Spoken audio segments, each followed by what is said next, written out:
Well, then, somebody's not very happy. This is Wretched Radio. Okay. What was that? Don't ever do that again. You can't roll an H. You just can't roll an H. It made my fillings itch. I just did, actually. No, you didn't. This is Wretched Radio. Alistair Begg.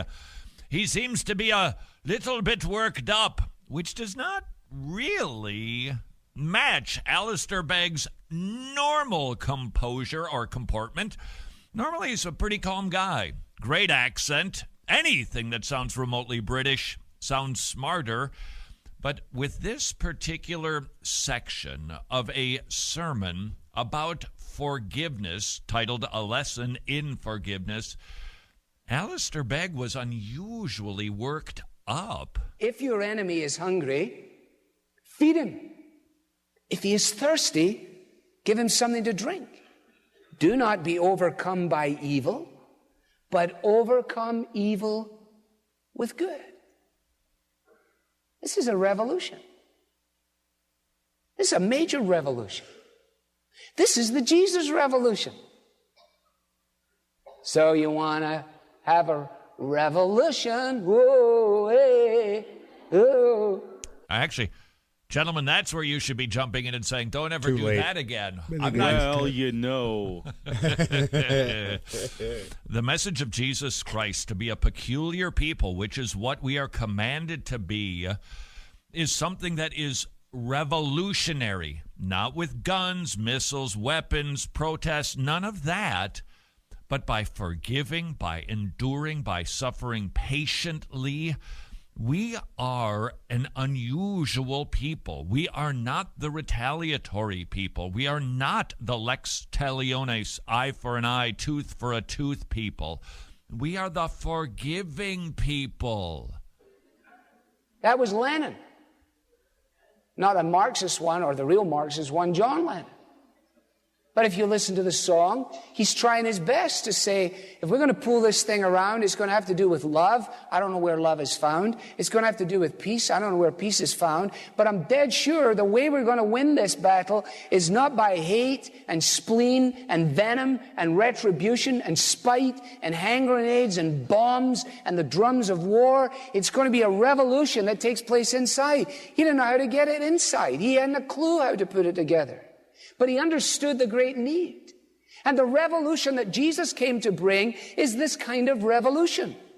He revolutionizes lives with his forgiveness in order that forgiven lives might be revolutionary in their impact.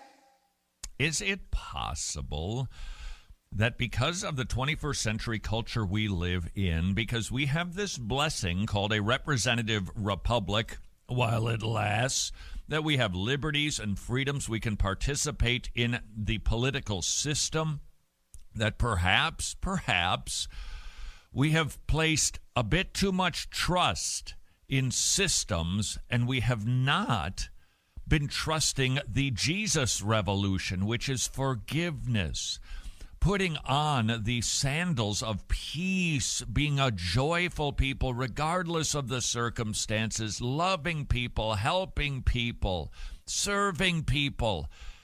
Isn't that really the thrust of not just the words of Jesus, but the entire New Testament? This is the great impact that the church is to make in the world.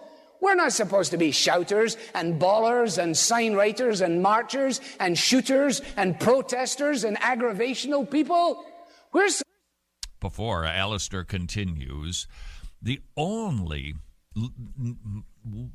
issue on that list that I would take issue with would be if you want to do some sign carrying because we live in a system that affords that opportunity, swell. But I do believe that we are supposed to be very thoughtful about what the message is. Supposed to be the forgiving gang. Do you honestly think that conservative evangelicalism in America is conceived of by the rank and file of the American culture in terms of this kind of forgiveness? Not a chance. Not even close to it. They have us pegged as a special interest group. Ouch. They have us set in a little economic and political box. And we have largely done it to ourselves. Now, that's his observation that has been echoed by many people. Like it or not, the world identifies us as a special interest group. This weekend was watching American Jesus. We now have Roku in our home. I don't know what that means, but there's all kinds of choices for free stuff to watch, and went to the religion and spirituality section. You got to kind of dig for that one, and clicked through all kinds of documentaries. American Jesus, pretty provocative, turned it on. They were showing these snake-handling Christians, the motorcycle Christians, the cowboy church Christians, the tchotchke Christians, the MMA Christians, to demonstrate this is an Americanized version of Christianity that's a little bit unusual considering the history of the church. And then they got to Frankie Schaeffer, the son of Francis Schaeffer, who was apostatized. He does not believe in the Lord. And while he was being mostly reasonable, his accusations and his descriptions of the evangelical church for the last 30, 40 years were pretty close. Remember, his dad, Francis Schaeffer, was one of the pro-life movement's leaders, movers and shakers, and Frankie was working with Pop at that time. Now, of course, he's completely liberal, and he's agnostic or atheist. I'm not sure what he says he's spiritual, doesn't really care about theology. Nevertheless, he rightly, as a man with some experience, described the evangelicals' involvement in politics. And from his perspective, for whatever that's worth, he sees evangelical Christians more as just a branch and perhaps even the foundation of the Republican Party, more than the bringers of the good news of the gospel. That ought not to be. Because irrespective of our economic prowess, irrespective of our political convictions, Jesus did not come to set up a political economic kingdom. He did not come to reclaim America for Jesus Christ. You understand that? These people on the radio keep telling us we're going to reclaim America for Jesus Christ. America never was Jesus Christ's. Ouch. At any point in its history. How can you have any nation full of sinners that belongs to Jesus Christ? Oh, I understand we would like it to be more like this and more like that, and those are justifiable concerns, and we would like these people to stop doing these heinous abortions, and definitely we would, and we want everybody to know, and so we should. But have you ever considered what would happen if we tried to overcome evil with good?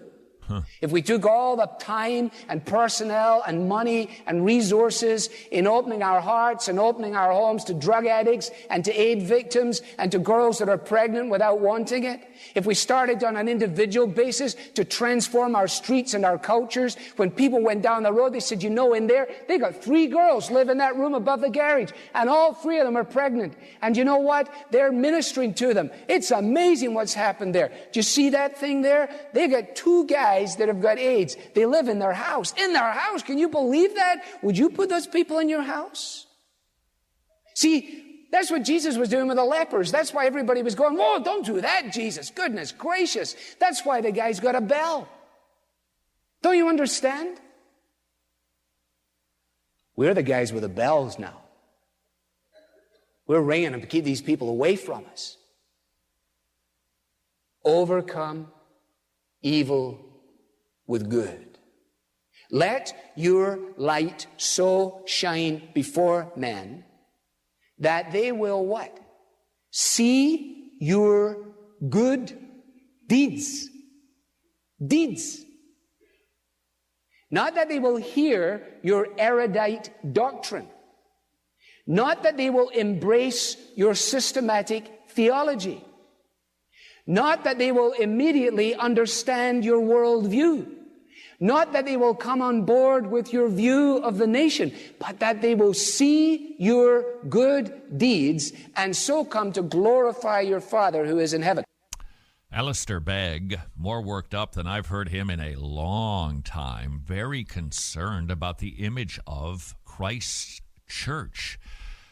And as I look around, now I'm not going to become George Barna or Francis Chan and insist we've all got a home church and let's stop this American Christianity. No, I'm not suggesting that at all. We live in this time, and we will adopt as best we can to this culture. But I wonder if we've adopted much of the culture inside of the church in our thinking. It's our job to be moral majority people, to be warriors for righteousness and imposing Christian values on people.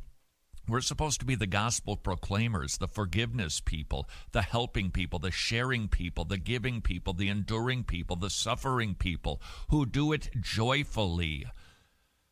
That is our calling. Is it possible that our culture and the culture of evangelicalism that we were born into is perhaps far away from the biblical idea of church? This is Wretched Radio.